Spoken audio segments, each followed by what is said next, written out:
دهنتو ژله کن. لیمون، واو.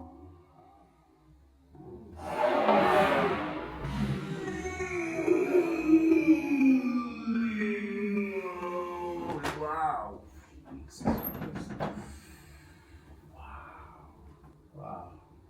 قشنگ احساس کردم تا اون پایین، از پایین از هم جدا شد. این بالا هم یه تکونی خورد، یعنی بالا هم یه چیزی جدا شد. انقدر محکم کشیدیمش که انگلیسی شروع کرد. همه چی از هم جدا شد، دوباره برگشت سر جاش. آفرین. اوه. اوه اوه اوه.